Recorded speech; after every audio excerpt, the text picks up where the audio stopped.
Hello, Oscar. Thank you so much for joining us today. Thank you, Si Thu. Thank you for having me. Yeah, I understand that you're an exercise physiologist. Could you tell us a little bit more about what that involves? Sure. So, an exercise physiologist is a clinical profession. In Australia, they're recognised as allied health professionals, sort of like a physiotherapist or a social worker or a psychologist is also an allied health professional.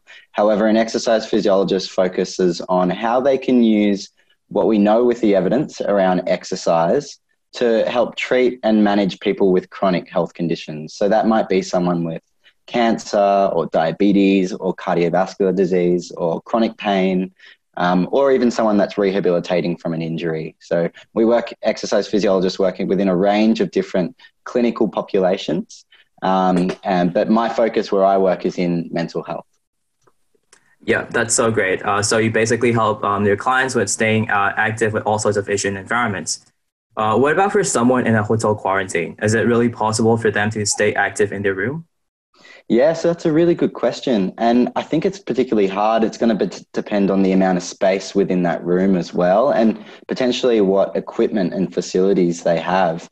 But it is definitely possible to remain active during that time. And it's going to be a little bit more difficult, but there are things that we can do within those confined spaces that do challenge our bodies to the intensity that we need them to be in order to get the beneficial effects of exercise.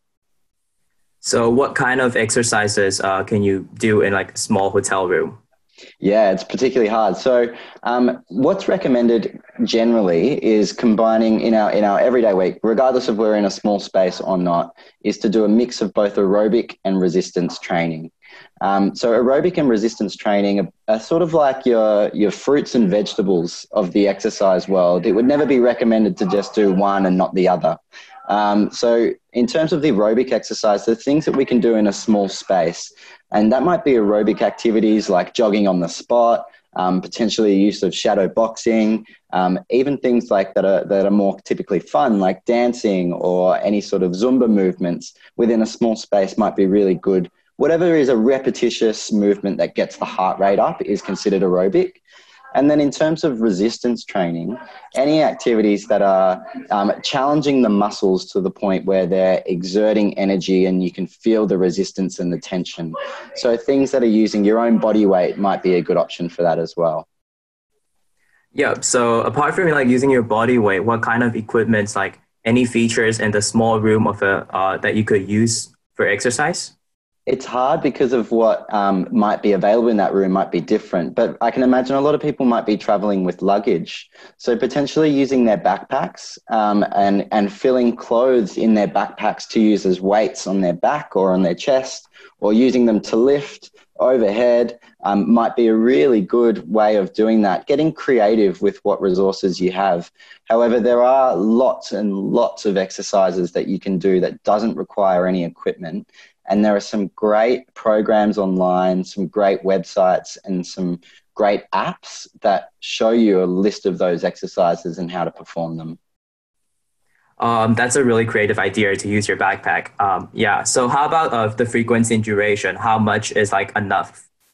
Yeah, that's a good point. So, what's recommended, the Australian recommended guidelines, which is also consistent with the World Health Organization, so it's across the board, is we should be doing at least 150 minutes of what's considered moderate to vigorous physical activity. So that's where we're getting the heart rate up a little bit. So if you're rating the intensity of your exercise out of 10, it would probably be around a 6 to 8 out of 10 in terms of difficulty. And so if you break that down within a week, we should be really be doing 30 minutes a day of moderate to vigorous physical activity.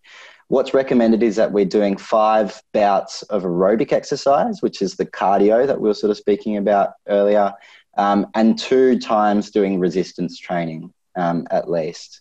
Obviously, the goals and the needs will be different, but depending on the individual, but this is the recommended guidelines. And both we know have very different benefits to the body. It's going to be particularly hard within the confined spaces here. So, and I know that issues around, ventilation might be a problem within these small rooms. So maybe it's not realistic and it might be uncomfortable to get into those real vigorous forms of physical activity for some people. They just might not enjoy it, might not feel very comfortable. So maybe focusing on more of the light to moderate activities, and doing that for a longer duration, or breaking it up throughout the day might be a better alternative for people in isolation. Yeah, I think that's definitely doable. So when we're isolated from others, it's really hard to stay motivated, which I struggled from as well during this whole lockdown thing. Do you have like any advice for getting started and like staying committed?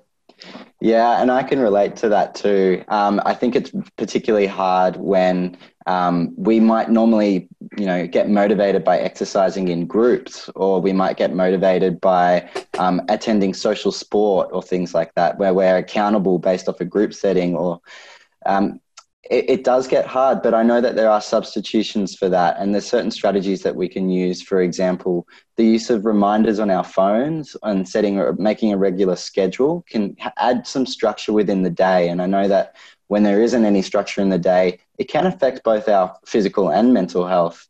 And so providing a bit of a calendar or a bit of an itinerary within your day might be particularly useful.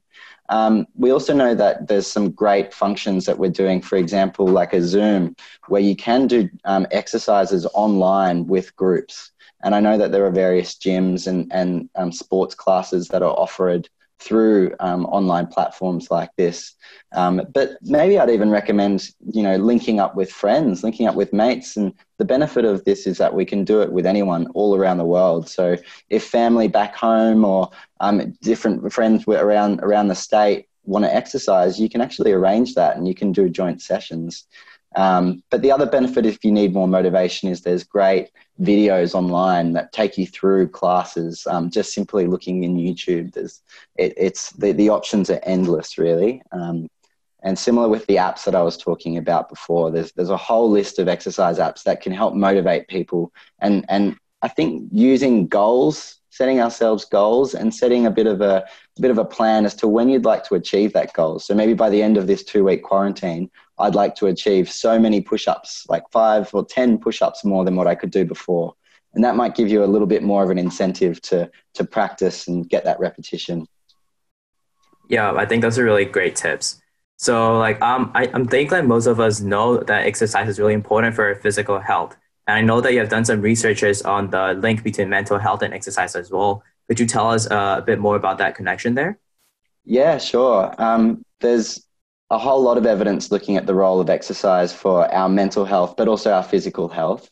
There's a physiological adaptation with exercise for our mental health, but we also know that the simple act of increasing structure in our day, creating meaning, and building that engagement through physical activity has more of a psychosocial impact on our mental health and well-being as well. So not only do we know that when we exercise, we can reduce our symptoms of depression and anxiety, but we also know that if we are more depressed or more anxious, we're more likely to be less physically active. So it's a kind of reciprocal relationship between the two. For more the extreme ends, people with like a severe mental illness, so living with major depression, anxiety, PTSD, or psychosis, we know they're at much greater risk of physical health or chronic health conditions like cancer, diabetes, cardiovascular disease. So exercise and healthy lifestyle, so including diet and cutting out things like smoking, improving sleep quality. We know that these things relating to healthy lifestyle can actually significantly improve someone's health and well-being. Yeah. So if someone's like really stressed out, are there any particular types of activities that you would recommend? Quite simply, I'd recommend whatever that person finds is the most enjoyable. And everyone is going to be different. The evidence says that the higher the intensity of the exercise, the greater it benefits in terms of our mood. However, what we know is that if someone is very sedentary and they're not doing much activity, doing something that's too intense might actually impact them because it could injure them, and it might be setting the bar too high.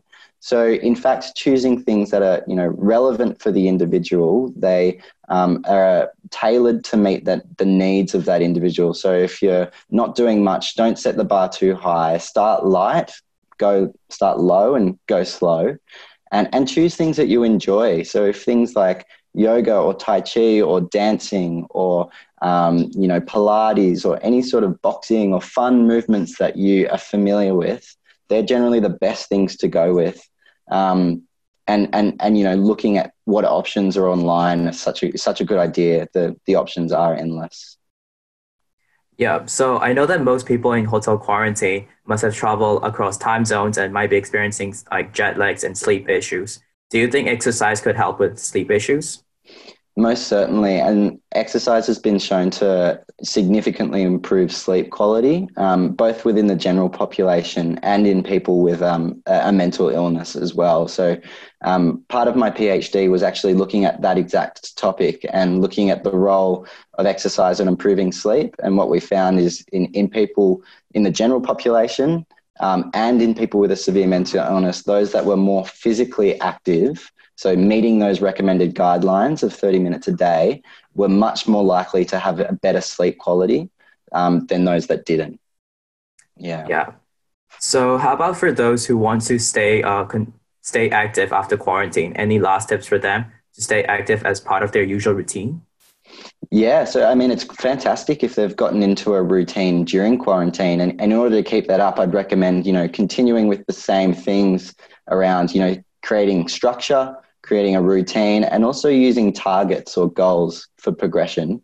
However, when you're back in the community, I think it would be really cool to explore what other options are in the community to help with building that social engagement. So things like sports teams, looking at discounted gym programs, or even looking at buying some home-based equipment that you could use that can increase the exercise library that you have access to within your own home.